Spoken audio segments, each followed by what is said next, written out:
Nia sahihi ni kuombea marehemu Michael Kidoto, Martha Kidoto, Mungu awape pumziko la milele. Mwana Agnes Kidoto wanamshukuru Mungu kwa ajili ya siku ya somo wao na wanaombea watakaopokelewa kama wanachama wapya leo tarehe 31 Mei. Neema za Mungu katika utume wa chama hiki cha Rita Makasha. Anamshukuru Mungu kwa kufaulu mitihani yake ya wilaya darasa la 4. Pia anamwombea, anamwomba Mungu kumsaidie tena kufaulu katika mitihani ijayo. Bwana Petra Sanga anaombea marehemu John Tenga, Regina Tenga, Popat Tenga, Walo Tenga, Praxedas Tenga, marehemu wote wa ukoo wa Tenga, Bwana Regina Tenga. Anamshukuru Mungu kwa binti yake kumweza kwa maombezi ya mama Bikira Maria. Anaomba ulinzi katika na umoja ambao hautawanyiki, na sisi kila siku tunasali kwa jina la Baba na Mwana na Roho Mtakatifu. Leo tunatafakari na sisi kama jamii, kama familia, kama kanisa na familia zetu, ni nini kinaleta mgawanyiko kati yetu. Bwana Mungu yuko na umoja. Tutafakari Utatu Mtakatifu. Mungu Baba kazi yake ni kuumba, tusaidie kazi hiyo ya kuumba. Nikikumbuka Baba Mtakatifu Francisco alipoandika kitabu cha Laudato Si, kusaidia pia kutunza mazingira, kama tuna kazi pia na kuendelea kazi ya uumbaji. Mungu Bwana anakukomboa, tuna wito umeitwa pia kusaidia kwenda kuumba ulimwengu, na Mungu Roho Mtakatifu fariji na kazi zake nyingi, fariji kuleta watu pamoja. Tutafakari na sisi nafasi zetu katika kutekeleza kazi ambazo Mungu Mwana, Mungu Baba, Roho Mtakatifu wanazifanya. Ili dhambi zetu ili tutaishi kuadhimisha na muungamia Mungu Mwenyezi.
Bwana akashuka ndani ya lile wingu, akasimama pamoja naye huko, akalitangaza jina la Bwana.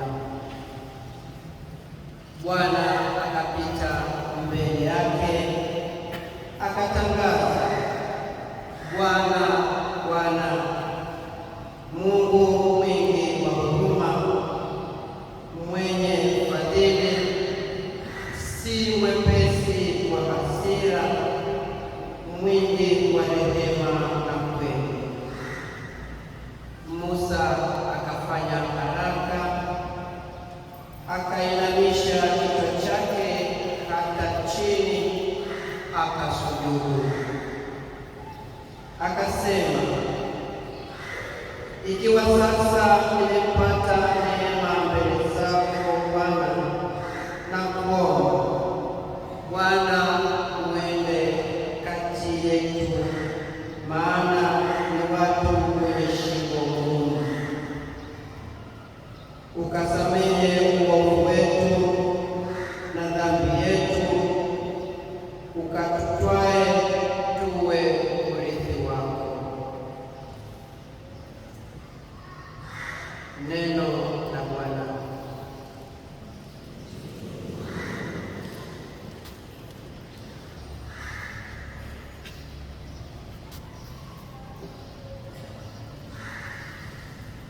Wastahili kusifiwa na kuadhimishwa milele.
Yesu alimwambia Nikodemus, kwa maana jinsi hii Mungu aliupenda ulimwengu hata akamtoa mwanawe wa pekee, ili kila mtu amwaminie asipotee, bali awe na uzima wa milele.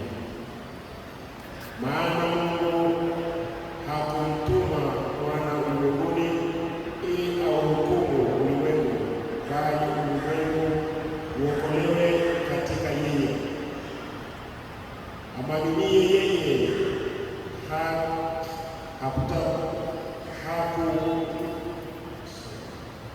hahukumiwi, asiyemwamini amekwisha kuhukumiwa, kwa sababu hakuliamini jina la Mwana pekee wa Mungu. Neno la Bwana.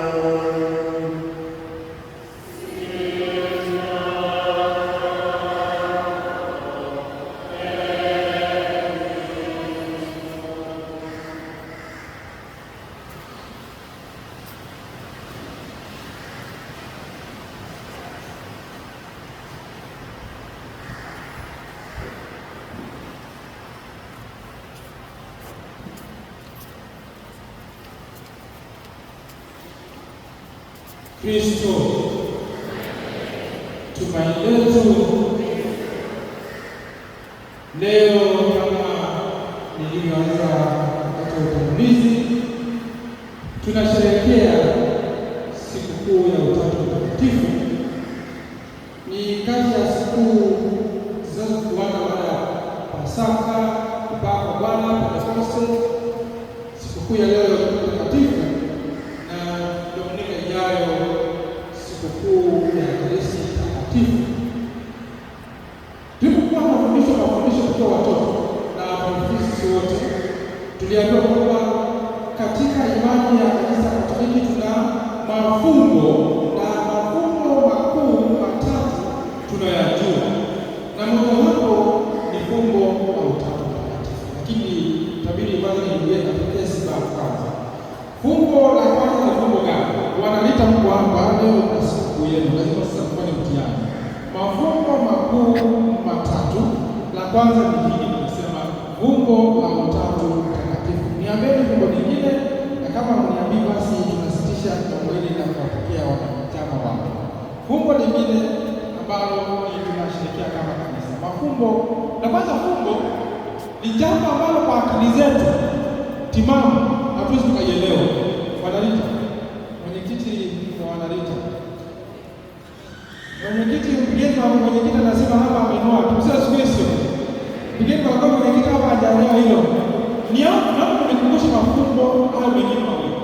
Mafumbo yako matatu tunawapokea hawa, na nyinyi pia mmepata kipaimara, mmebatizwa.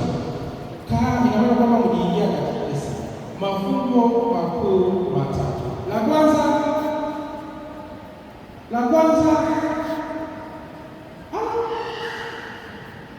fumbo ambalo tunasherehekea Noeli ni fumbo gani?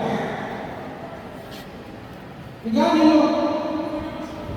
Ya umwilisho Kristo au Mungu kufanya madai kwa nini tu.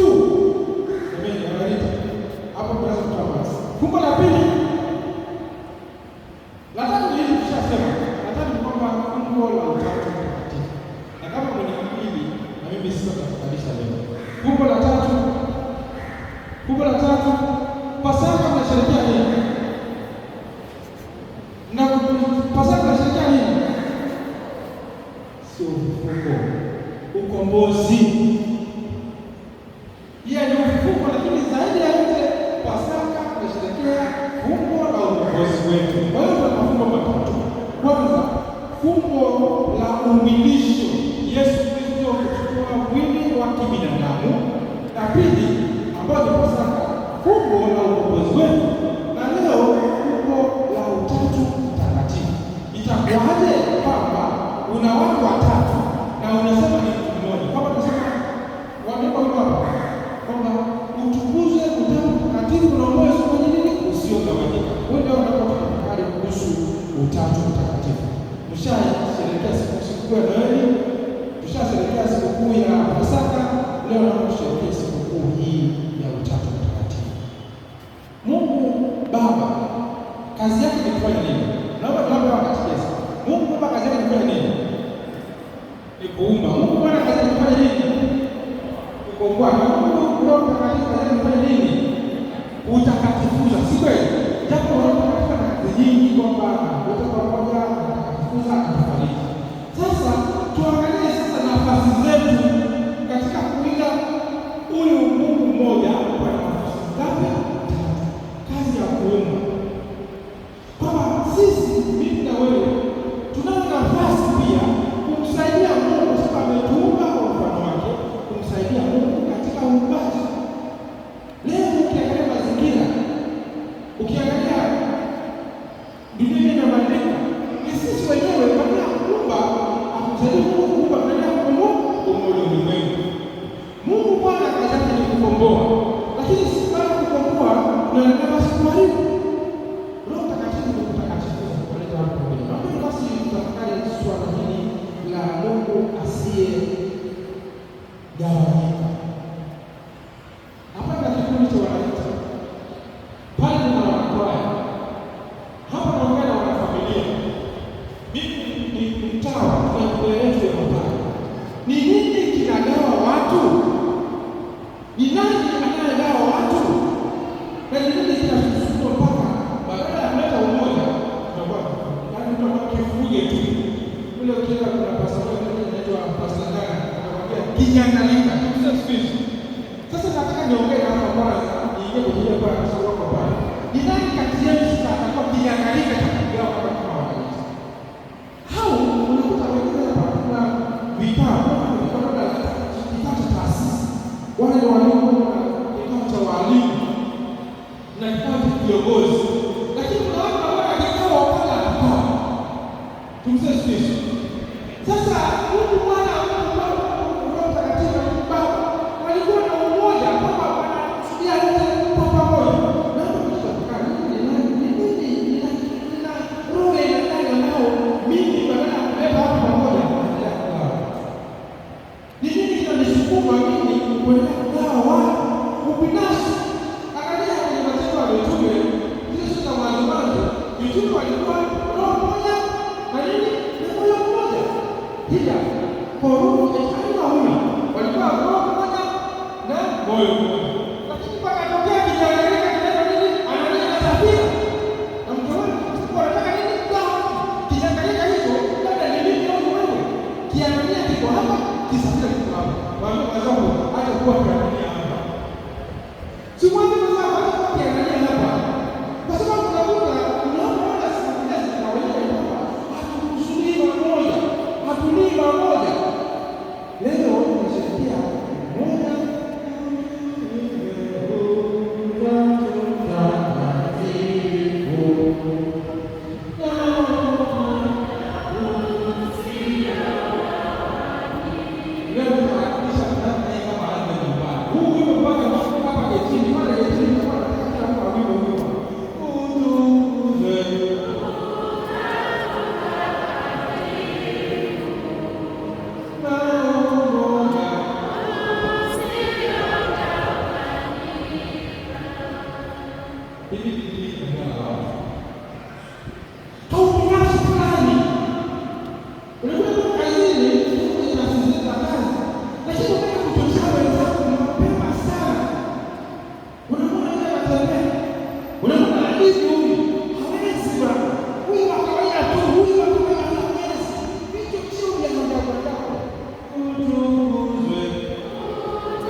kwenye familia zetu, hasa sisi tunatembea nyumbani wakati wa Desemba, Krismasi, wa sikukuu. Kuna wale wale kijijini tumeshawakamua tayari. Kama ana kazi anakwenda na mtoto, yeye kazi yake ni kuleta vinywaji na nini? Tunamwagua mwenzetu nyumbani ndugu yetu, lakini hata hakumwamini kwa sababu hana chochote, hata akitoa pointi hatusikilizi. Utukuzwe.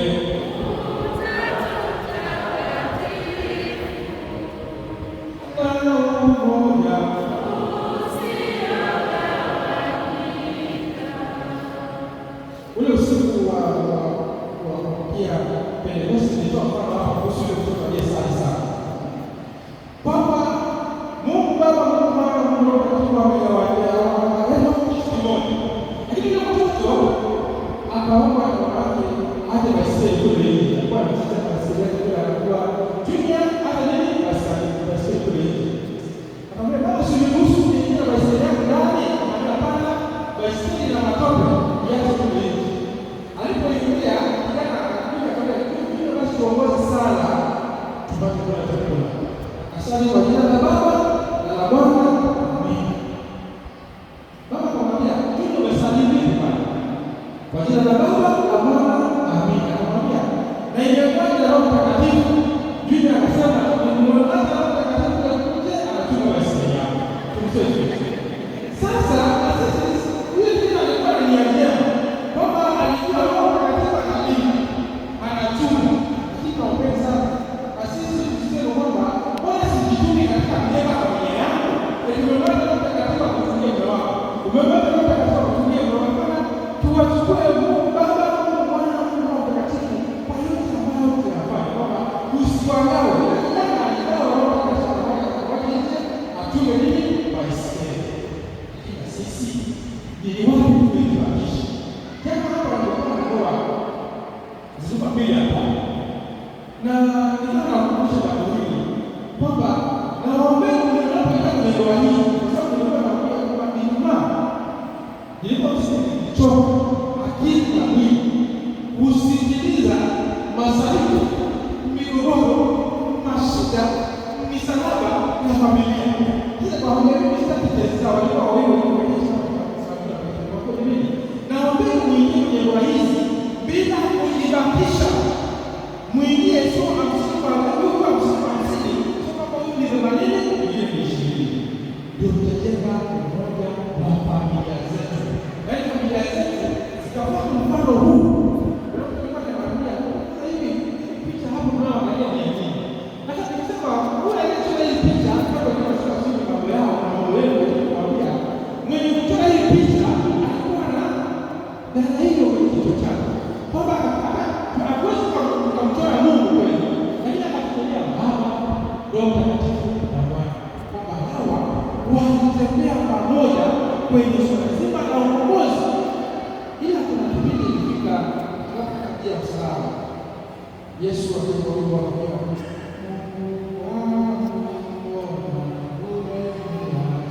Yesu akasikia ana upendo, akamwambia mbona Baba umeniacha? Bwana wangu, Bwana wangu, mbona umeniacha? Na sisi naomba tuangalie kama hii. Mtu anapokulia mbona umeniacha? Mbona unishuguliki? Mbona unijumi? Basi tukoe kwa sehemu ya umoja usio katika tumeruhusu. Kuna siku wa kuamkia na Yesu anawaambia, ili tunajali kuwa na Roho Mtakatifu ndani yako. Hawa wanastahili kutoa haki zao. Nikiomba Biblia wanasema wanafanya maagizo ya Biblia kwa vitendo. Mkalisema hapo mbele yangu. Kwenye msalaba hawa wanasema wakaahidi kufanya matendo ya huruma. Naomba wanaelewa msimamo wote. Naomba msimamo wote. Hao wakaahidi hapa ni chama cha kitume moja wapo kanisa letu. Kuna watu wawili wakasema wanatenda matendo ya huruma na watasamehe. Naomba mgeukie hao watu kwa wanaojenga kwa kusamehe. Tuseme naomba kama hawajasamehe mniambie na hao. Wanaahidi hapa kwamba kati ya utume ambao tunataka ni kusamehe, wapigeni makofi kwa sababu wanasamehe. Ole wenu. Ole wenu muwe watu ambao wanapewa msamaha. Kwamba hii chama kina maagizo na ni ahadi tunafanya sio kwangu, mbele ya upendo wa Mungu kama tunaahidi. Lakini na sisi tumebatizwa. Tukapewa maagizo yale yale. Tukapewa kitambaa cheupe. Tukitunze kitambaa cheupe. Tukichagua hata kujikana na ndani. Hawa wanangozao nyeusi. Ndio na keupe hapa juu. Kuna mwingine kile kitambaa kilichopasuka kwa wote. Yaani sijui ni rangi, sijui ni nyekundu, ni nyeusi. Tumechanganya rangi huko, sio la kijani, sio la nini, yote tunataka yote. Jamani, naomba tukumbushe Utatu Mtakatifu. Utatu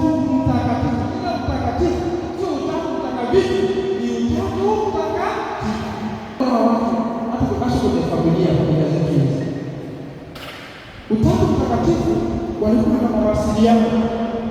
Mungu Baba akamtuma Mungu Mwana. Mungu Mwana Dominika iliyopita akatuma Roho Mtakatifu. Naona kwamba kulikuwa na mawasiliano. Na sisi nini tunagawa? Tuwasiliane, tuzungumze kwa kuelewana. Baada ya kama hiyo kwenye vikao, nimetembea sana kwa kufanya kwenye vikao nyingi. Na ndio ilipo familia. Tunaanza kuzungumza. Lakini tunazungumza ndio pale unamsikia mwenzako umjibu. Na unaanza tabia ya kusikiliza mtu muelewe. Sikiliza mwenzako muelewe. Sio kwanza kufanya hila na udhaifu wa maneno yetu uanze. Tusikilizane kama sisi. Hata kama ni mdogo, hata kama ni mtu ambaye hajasoma kama sisi, hana PhD kama mimi, hana diploma kama mimi, tusikilizane kwa kuheshimiana. Sisi tunaweza basi ule uhalisia wa Utatu Mtakatifu. Mambo yanayogamba nini? Nisema mambo ya chuki zetu, tofauti zetu, uzihani mrefu, nani mbaba, nani aliyenona, nani sije kufanya nini. Nampeni tuwe heshima hii ambayo inakwenda kwa Utatu Mtakatifu kwamba Mungu Baba akatupa Mungu Mwana. Mungu Bwana kama mtii haja kutukomboa. Na Roho Mtakatifu haja kutushia habari yake saba na matunda yake. Na sisi tuwaige. Mwisho kwenye hii ya Utatu Mtakatifu ni kwamba sisi tumeitwa kama Wakristo kuwa Katoliki. Napenda ninapokuwa kwenye mchezo tukiwa kwenye moja siku hizi kwenye mamti yetu akaingia mama mmoja sasa mimi nanijua mimi sio mtu. Kwa hiyo mimi nikaanza kuoa kawaida kwa jina la Baba na Mwana na Roho Mtakatifu. Aliyokuja sana mimi pale. Kumbe wewe ni Katoliki. Tumsaidia. Lakini wewe hapa tunaona ahidi imani yetu. Umeenda tu baba anakula, unaweza kuangalia wengine wanafanya tu hivi. Tumsaidia. Baba na Baba na Mwana na Roho Mtakatifu anafanyia kisapo hapo. Hiyo haifaidi bwana. Hii kwa jina la Baba na la Mwana na Roho Mtakatifu. Tujivunie imani yetu. Hii kwa Mungu Roho Mtakatifu. Kwa sababu ni watu wa kuangaishana na imani yetu. Na nasema haya kwa ajili ya hawa waleta. Utume wetu sio kama mmoja mavazi. Sio kama leo tutapiga picha nzuri hapa. Hapana, popote mwendapo tumuone mwanalita akitenda kazi. Kipigeni wa Mungu anaita katika hiyo kazi. Baba tunakuona. Na zaidi kwenye vyama vyetu vya kitume hawa ni wanalita leo na baraza zetu hapa kuna vikundi vyetu vinavyo mambo ya kusaidiana, mshikamano na kuwa kitu kimoja, kunia pamoja kwa ajili ya kujenga utukufu wa Mungu. Kwa basi leo tuwaombeni hawa tujiombee sisi wenyewe kwa kuiga mfano wa Roho Mtakatifu, tukaishi kwa umoja, kwa upendo na kwa utii na kuheshimiana kila mmoja na nafasi yake. Tumsifu Yesu Kristo. Mwisho wa yote, naomba basi tupate kazi ya kusoma nyinyi na sisi sote tukasome Yohana sura ya 17.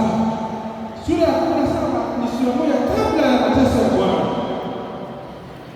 Yohana sura ya 17 mtaisoma yote. Kristo alizaa akaomba kwa ajili yangu na kwa ajili yako. Mungu, naomba hawa wawe na umoja kama mimi na wewe na umoja. Naombeni hii sala ya Kristo isitupite.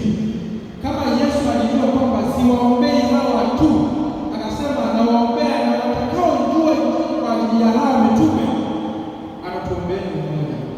Na sisi tuombee umoja wa kanisa hili letu, parokia yetu, kanda zetu, jumuiya zetu na familia zetu. Kristo alifanya sana kwa ajili yetu na sisi tutaifanyia kazi, tukusudie kuwa na umoja. Anasema na waombea hawa uwahifadhi, uwatakase kwa ajili ya utakatifu wa ulimwengu. Ndugu zangu, tuna kazi ya kufanya ya kusimamia umoja katika familia zetu. Tumsifu Yesu Kristo.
Naomba wengine tuketi, tuite wanachama wapya na wale wa zamani waendelee hapo mbele.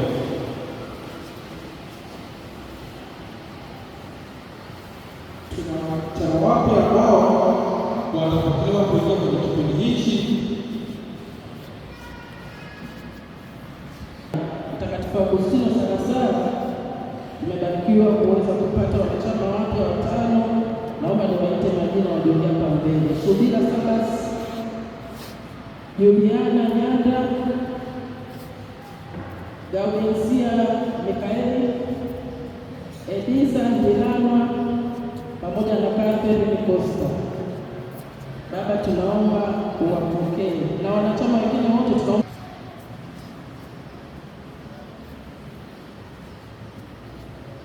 Msaada wetu kwa jina la Bwana. Bwana usikilize sala yangu. Bwana awe nami. Mungu Mwenyezi wa milele, tunakushukuru kwa kutujalia utume wa Mtakatifu Rita wa Kashia katika familia zetu na katika kanisa letu.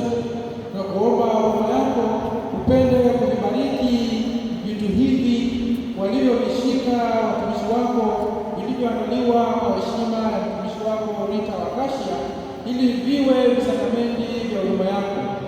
Wanapovitumia kwa heshima ya Mtakatifu Rita wa Kashia, viwatie nguvu na ujasiri kwa kuliishi neno lako na kutangaza Mtakatifu Rita wa Kashia kwa njia ya Kristo Bwana wetu.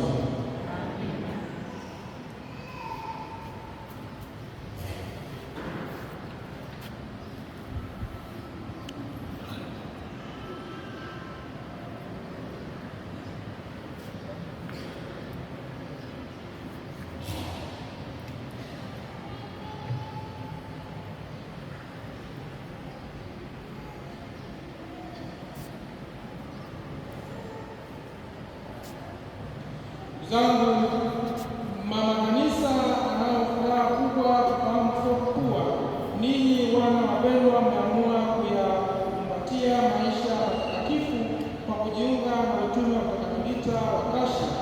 Kabla mjapokelewa rasmi katika utume huu, tunataka kujua uthabiti wa nia yenu.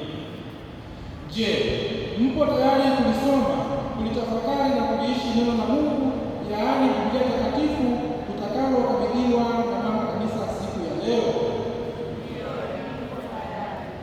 Je, mpo tayari kushika kanuni ya shirika hili kama inavyokudai, yaani kusali novena kwa Mtakatifu Rita, kusamehe, kumwabudu Yesu wa Ekaristi, kufanya matendo ya huruma, kushiriki ibada ya misa takatifu mara nyingi iwezekanavyo, kufanya kitubio, kufunga na kusali zaidi, kufanya ibada ya njia ya msalaba na kusali takatifu? Je, unataka kujiunga kwa hiari na utume huu wa Mtakatifu Rita wa Kashia? Na je, upo tayari kushika mafundisho ya Yesu kupitia Mtakatifu Rita, yaani kuishi maisha ya mwanga, ikiwa ni ishara ya mshumaa utakaopewa leo mbele ya kanisa la Mungu? Kwa vile tumeonyesha nia thabiti ya kutumikia Mungu kupitia utume wa Rita wa Kashia, sasa jiwekeni chini ya mkono wa Mungu mkitegemea maombezi ya Mtakatifu Rita wa Kashia. Thibitisheni ukweli wa yote mlioyatamka mbele ya taifa hili la Mungu. Na Mungu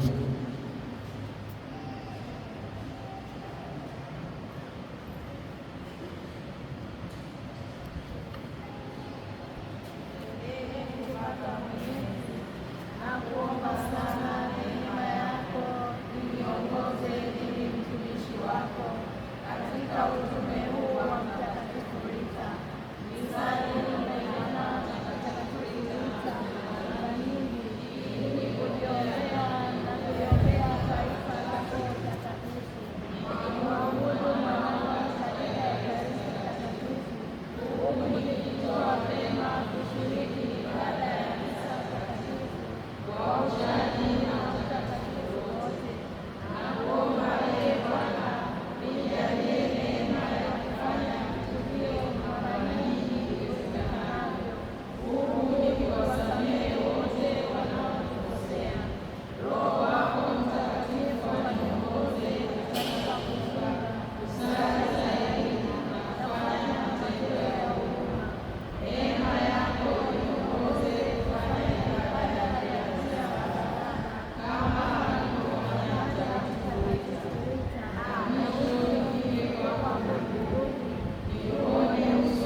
Pigeni makofi kwa kuweka kitendo hicho. Sasa tunakabidhi neno la Mungu, Biblia Takatifu, kwa ajili ya kulisoma na kutimiza kwa matendo yale watakayojifunza.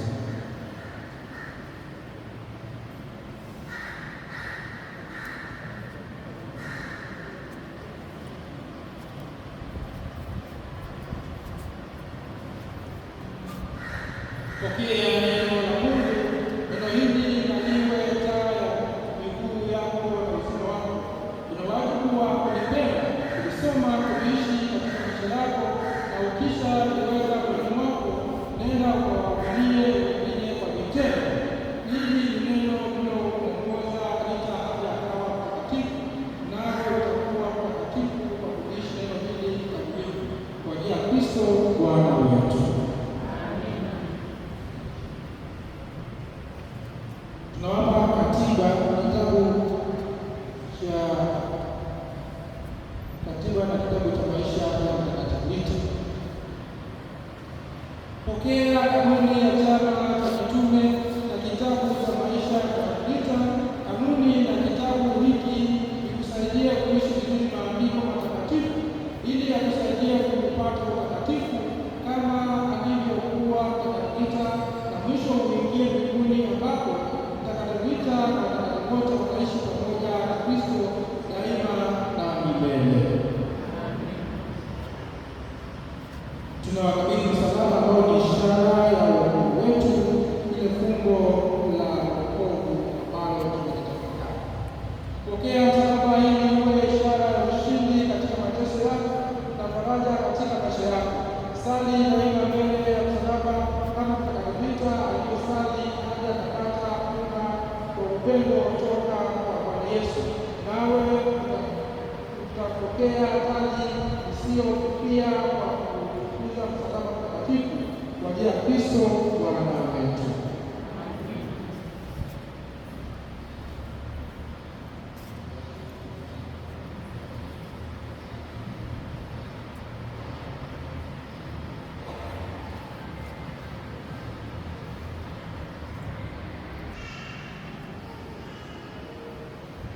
Na kwa kupeleka huko mwana kisha sali sala hii, wanapochia zoezi hapa kanisani watatembea upande na upande wote watarudia katikati baada ya kusali sala hii.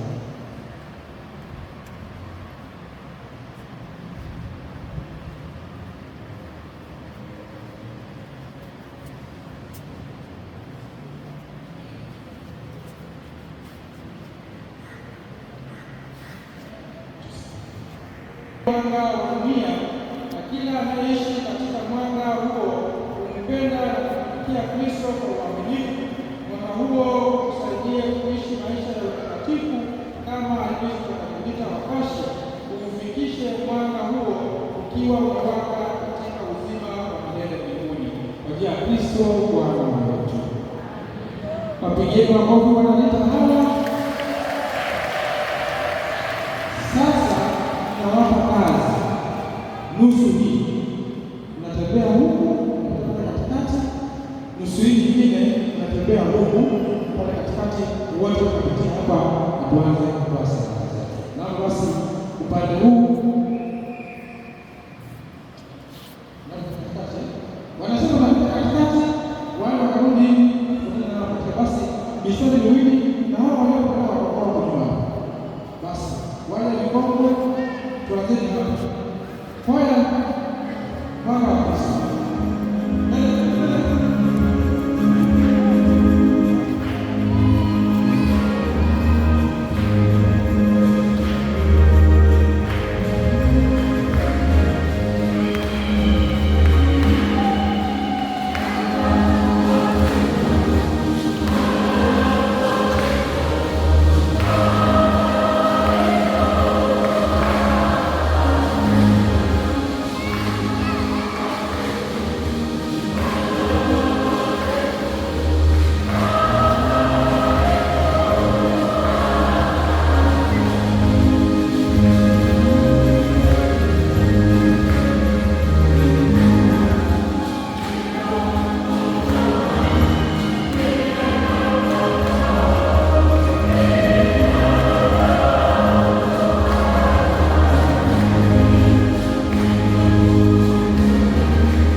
basi tunabariki mawaridi ambao utakuwa ni ishara pia ya upendo. Kwa jina la Bwana.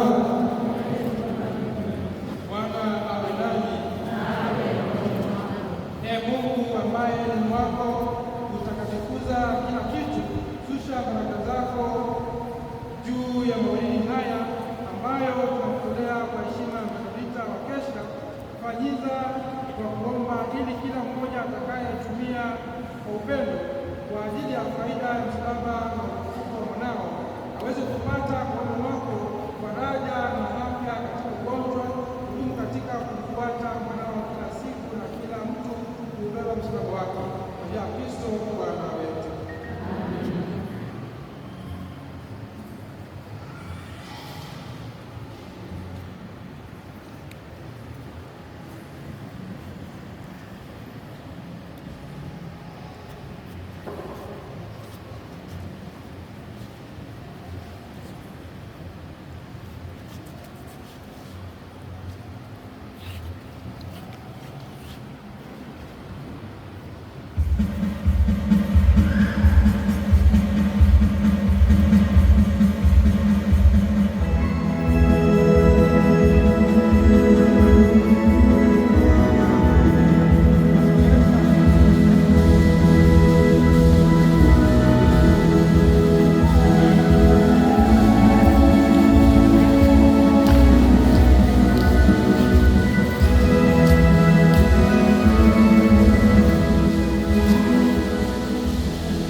Vivyo hivyo baada ya kula alitoa kikombe na kumshukuru tena aliwapa wafuasi wake akisema, twaeni nyote, hiki ndicho kikombe cha damu yangu, damu ya agano la milele itakayomwagika kwa ajili ya wengi kwa maondoleo ya dhambi.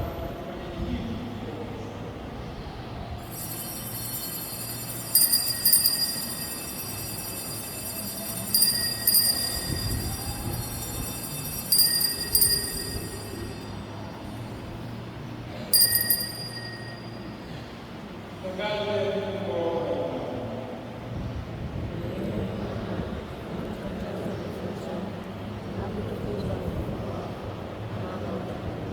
kwa hiyo